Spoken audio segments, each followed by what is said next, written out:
মানুষগুলো আজকে মামলা করে, কোন মানুষগুলো স্টেজে বাধা দেয়?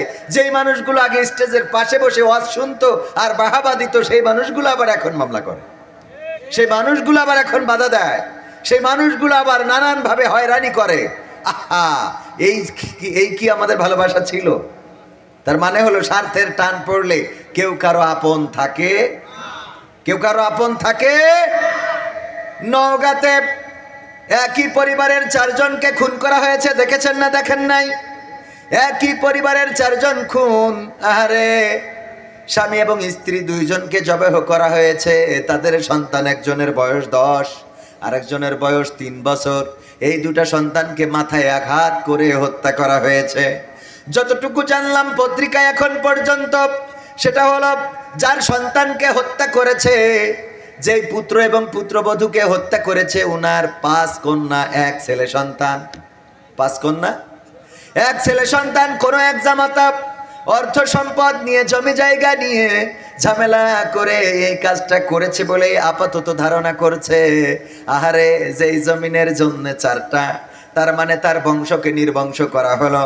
যেহেতু একটাই ছিল ছেলে সন্তান, সেই সন্তানের আবার 2টা ছিল সন্তান, একটা ছেলে একটা মেয়ে, 2টাকেই হত্যা করা হয়েছে। তার মানে এই মুরব্বীর বংশের বাতিটা নিভিয়ে দেয়া হলো। এখন আর এই মুরব্বীর নিজের পক্ষের কোনো নাতিপুতি থাকলো? যা আছে মেয়ে পক্ষের, তার মানে ওটা হলো অন্যদের নাতিপুতি। ঠিক না বে ঠিক? এই নির্বংশ করা হলো কিসের জন্যে?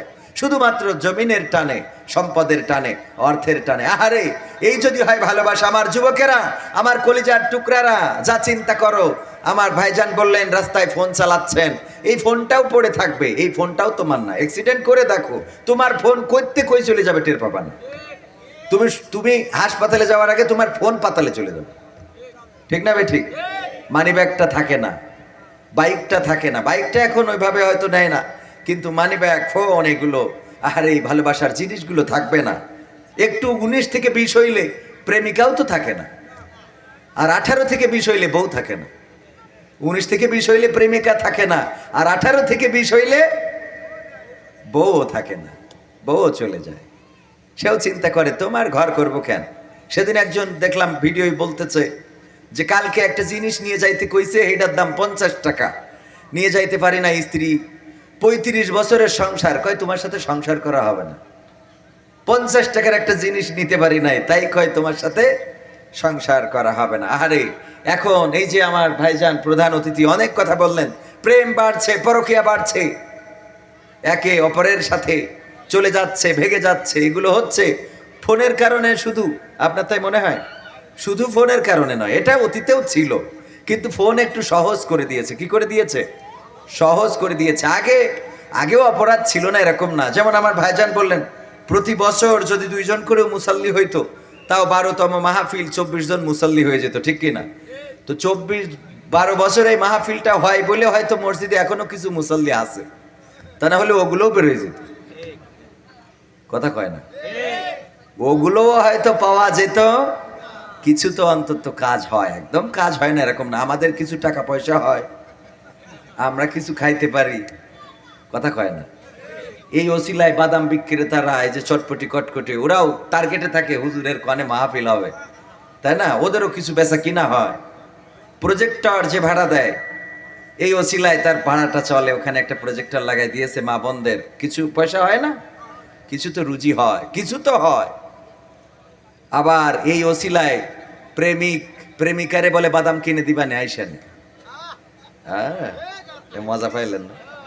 এই কথা না বললে তো আপনাদের মজা লাগে না। ঠিক না বে ঠিক? এইগুলো আসলে বাস্তবতা। কি হুজুর?